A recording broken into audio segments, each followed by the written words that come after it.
Baik, Assalamualaikum warahmatullahi wabarakatuh. Waalaikumsalam warahmatullahi wabarakatuh. Selamat siang, Mbak. Di sini bagaimana kabarnya, Mbak? Alhamdulillah.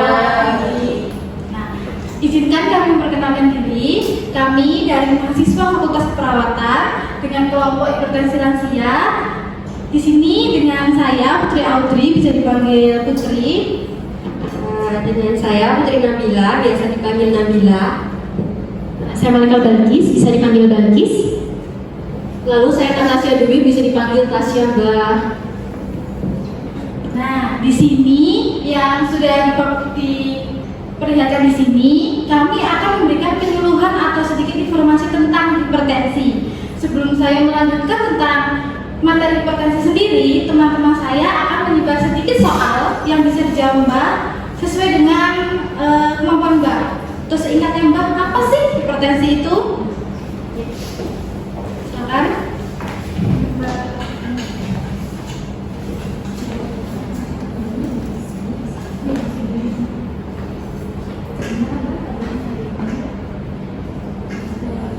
Kalau ada kesusahan bisa dibantu oleh mbak-mbak yang di depan.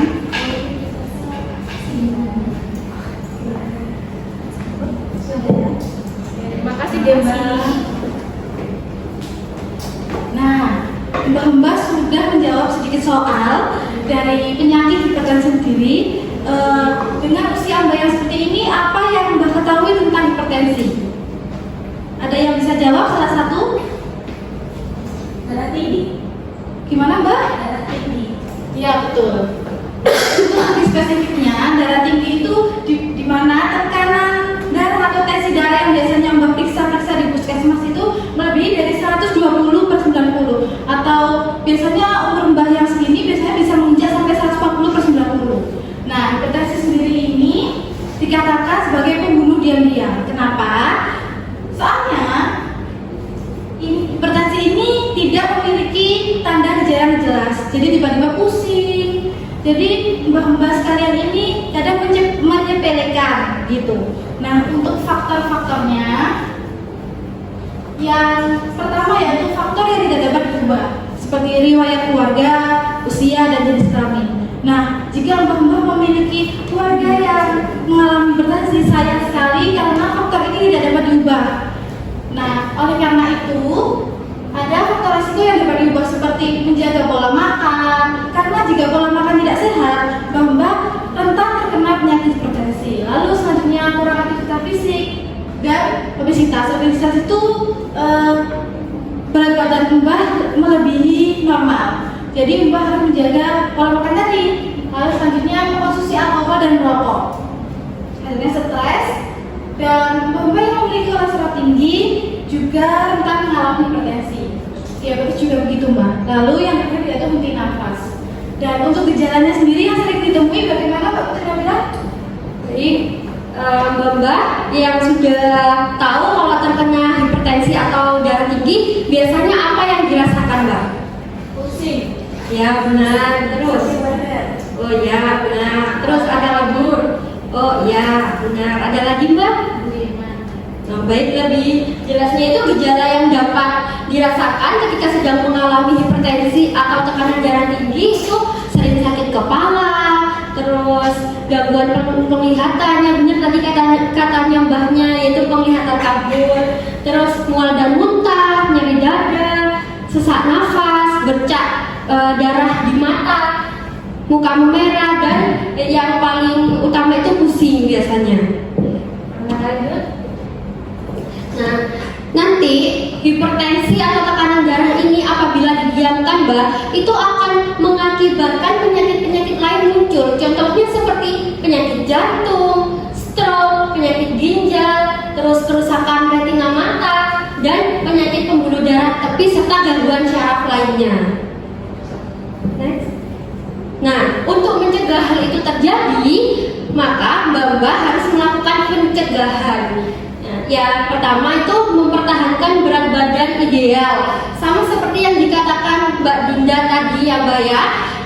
Mbak harus menjaga berat badannya agar tetap normal dan tidak kegemukan. Yang kedua, mengurangi konsumsi garam. Jadi nanti Mbak ini harus mengurangi konsumsi garam yang berlebihan. Terus olahraga secara teratur, terus menciptakan keadaan tenang dan rileks, dan yang terakhir itu yang paling penting, berhenti merokok dan menjauhi asap rokok. Jadi Mbak itu bukan cuma dilarang merokok, tapi Mbak juga harus menjauhi asap rokok. Jadi kalau misal ada anaknya Mbak atau tetangga yang merokok itu disuruh pergi aja Mbak, disuruh menjauh dulu agar Mbak tidak menghirup asap rokok. Dan untuk pengobatannya sendiri itu muncul dari inisiatif Mbak sendiri, dari kemauan Mbak untuk mau sembuh gitu Mbak. Yang kedua, mengganti rokok dengan permen. Bagi Mbak yang merokok ini usahakan dikurangi ya Mbak. Kalau bisa jangan merokok. Nanti kalau pengen merokok, rokoknya bisa diganti dengan permen. Terus yang ketiga, mengikuti kelompok program yang nanti akan dijelaskan sama Mbak Balkis dan Mbak Tasya, Mbak. Dan yang terakhir, mengurangi konsumsi alkohol. Baik, karena materinya sudah selesai, apakah ada yang ditanyakan, Mbak? Oke, kalau belum, sekarang saya lanjut nih Mbak.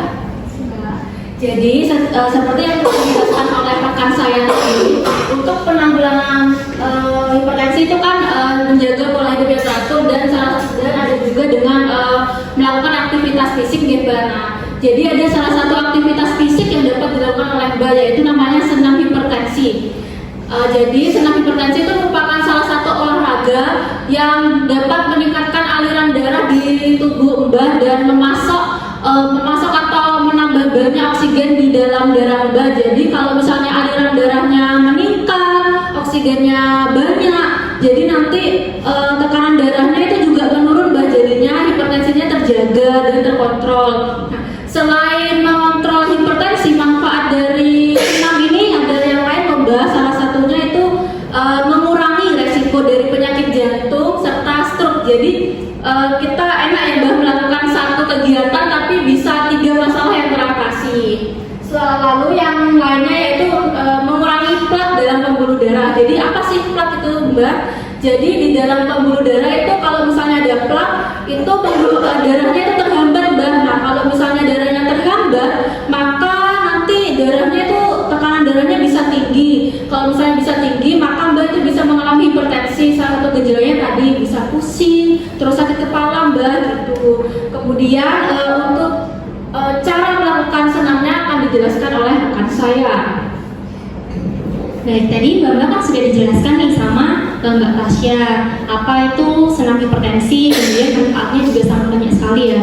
Nah, senam ini kan sangat mudah dilakukan, tapi penasaran nggak sih kenapa kok bisa senam yang sangat mudah ini banyak manfaatnya bagi tubuh kita. Jadi saat kita melakukan pergerakan fisik, saat kita melakukan aktivitas fisik, aliran darah di dalam tubuh kita ini akan lancar Mbak. Kemudian pembuluh darahnya juga akan melebar.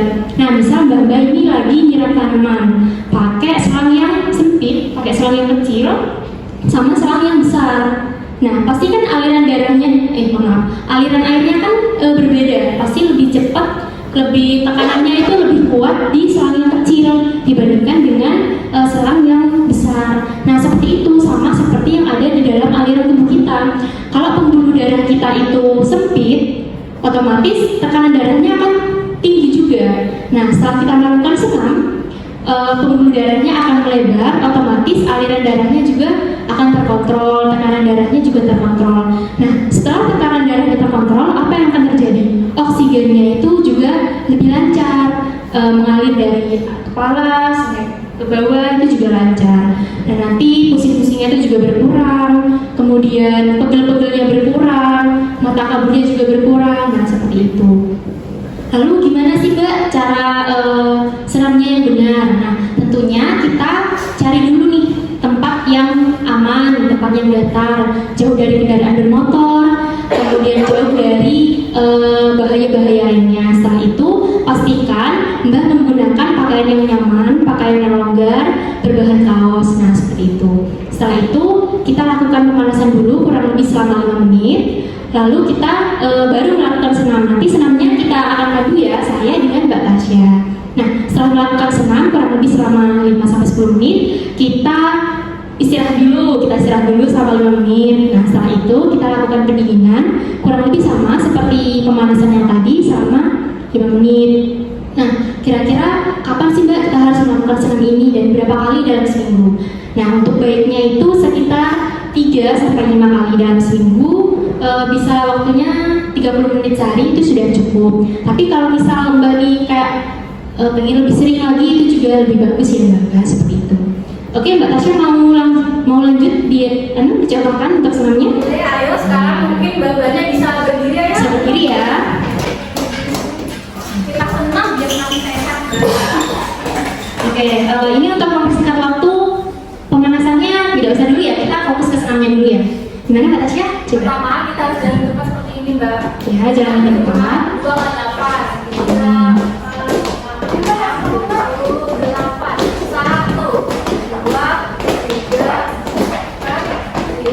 Ya, 2 kali 8 ya Mbak. Untuk Lalu nah, ke depan dada.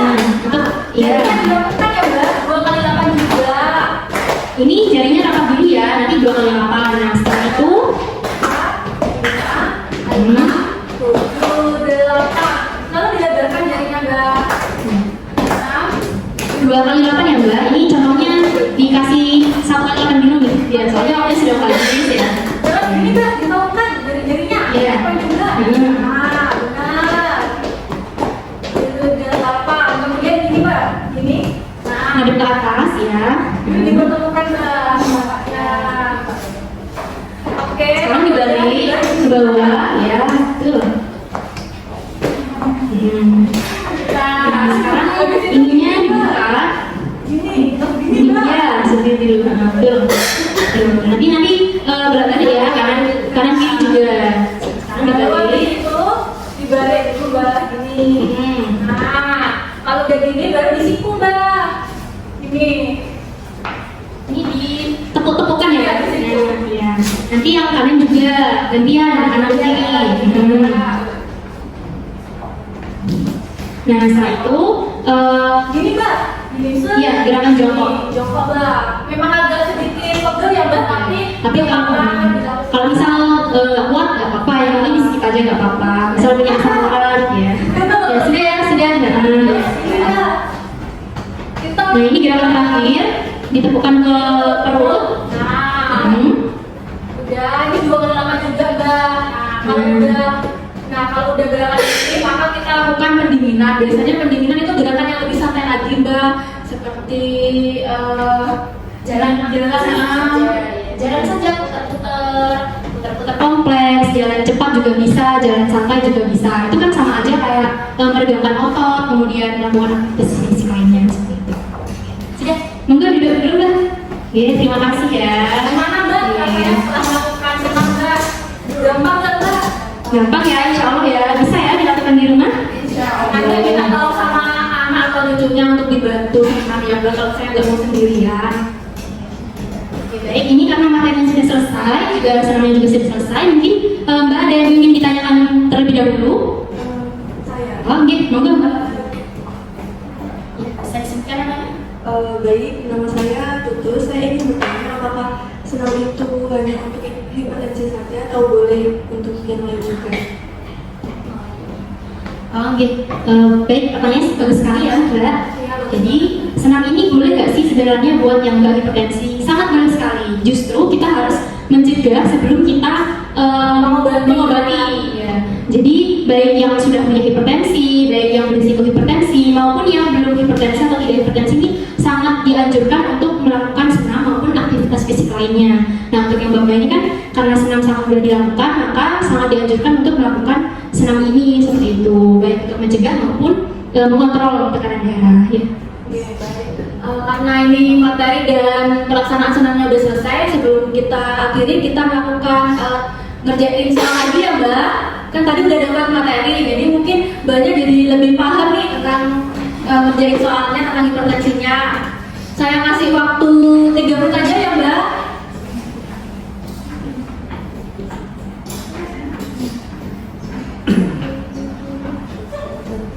Oke, sampun Mbak, gimana? Gampang nggak Mbak tadi soalnya selain diajarin materinya? Alhamdulillah. Baik. Terima kasih. Baik, kami sudah selesai, waktunya juga sudah habis. Saya ucapkan terima kasih sekali karena Bapak sudah hadir, sudah berkenan bekerjasama dengan kami. Terima kasih, semoga sehat selalu ya Mbak, diterapkan juga senamnya. Akhir kata, wassalamualaikum warahmatullahi wabarakatuh. Waalaikumsalam warahmatullahi wabarakatuh.